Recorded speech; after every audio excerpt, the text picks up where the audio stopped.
Hallo, ek is Marius Greiling vir Suidlanders Media. Dis 2026 en ons almal het 'n bietjie vakansie hou, ons het gerus. Ons het tyd saam met die familie en die vriende deurgebring. Die batterye is hopelik herlaai en die kinders is nou terug skool toe. En ja, ons is gereed om die nuwe jaar lekker aan te pak. Maar 2026 het definitief nie net rustig begin as dit kom by die wêreld gebeure nie. Vroeg in Januarie het Amerika 'n militêre aksie uitgevoer binne Venezuela om die president van Venezuela, Nicolas Maduro en sy vrou gevange te neem of ontvoer. Dit hang af met wie jy praat of wie dit dan nou hierdie voorval beskryf. Hy gaan glo tereg staan op aanklagte van dwelms en wapenwette wat oortree is. Maar wat ons wel weet is dat Trump Amerika self aangestel het om Venezuela weer reg te ruk. Hulle gaan glo weer demokrasie en die ekonomie weer laat herlewe binne in Venezuela en natuurlik ook gaan hulle mooi na Venezuela se olie kyk en dit dan bestuur vir hulle totdat die ekonomie nou weer reg is. Nou, dis nou dieselfde olie wat China en Rusland ook besig was om te probeer opbou om Venezuela se ekonomie weer te laat herleef of te versterk. Met Amerika se sanksies en tariewe wat teen Venezuela is en dan teenoor hierdie olie is, het hulle dan ook besluit om enige en alle olietankers wat naby aan Venezuela is en wat te doen het met Venezuela te onderskep met militêre aksies. En is daar selfs nou 'n olieboot wat geonderskep was deur Amerika wat onder die Russiese vlag gevaar het. Rusland is natuurlik nie baie dik van die lag hieroor nie. Trump het gesê dat Cuba en Mexico ook binnekort dalk dieselfde pad kan stap as Venezuela. Die Europese Unie en NATO is self ook nie baie tevrede met Trump en Amerika op hierdie stadium nie. Trump het gesê dat Groenland deel sal raak van Amerika, maak nie saak op watter manier dit moet verkry word nie.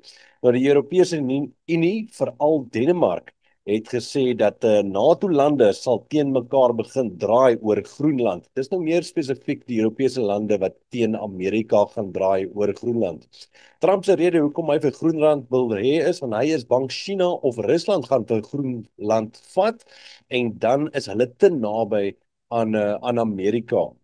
Nou, hulle sê dit nie uit en uit, dis hulle vyande nie, maar ons weet maar China en Rusland is volgens Amerika hulle grootste bedreigende lande wat teenoor hulle staan en hulle wil nie hê dat hulle moet vir Groenland vat nie. My opinie is dit gaan meer oor die Arktiese seeroete as wat dit gaan oor waar wie gaan vir Groenland vat. Maar nou ja, dan Iran se mense is besig met groot optogte en onluste teenoor hulle land as gevolg van die land se slegte ekonomie. Trump en Israel moedig natuurlik die mense van Iran aan en sê hulle moet hulle institusies oorvat en dat help op pad is. Iran se president sê hy sal na die mense luister en met hulle in gesprek tree, maar hy gaan nie duld dat enige van hierdie mense gewelddadig gaan raak nie of hy gaan nie gewelddadigheid enigsins trotseer nie.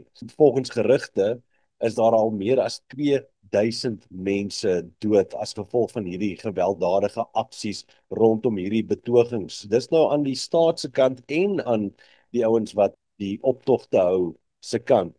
Iran het ook vir Amerika gewaarsku en gesê luister hier, julle moet uit ons sake uitbly want julle militêre basisse is baie naby aan ons en ons gaan nie skroom om hulle aan te val of te bom as julle gaan inmeng in ons sake nie. So hierdie was net so vinnige opsomming van hoe 2026 afgeskop het en dit is ook meer met betrekking tot waar het Amerika hulle vingers oral in die ander lande se pastye of het hulle dalk hulle vingers sommer net inforceer in daai lande se pastye.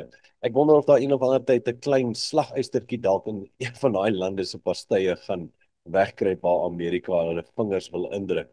So as jy gehoop het dat 2026 net 'n normale, rustige, vreedsame jaar moet wees, mag jy dalk aan die kortste speen trek hierdie jaar as die indikasie is van hoe die jaar nou afgeskop het. Maar kom ons bly hoopvol en kom ons bly voorbereid vir as die wiele dalk miskien heeltemal reg oor die wêreld hierdie jaar sou afkom. Mag jy 'n geseënde jaar hê van my kant af. Mooi loop.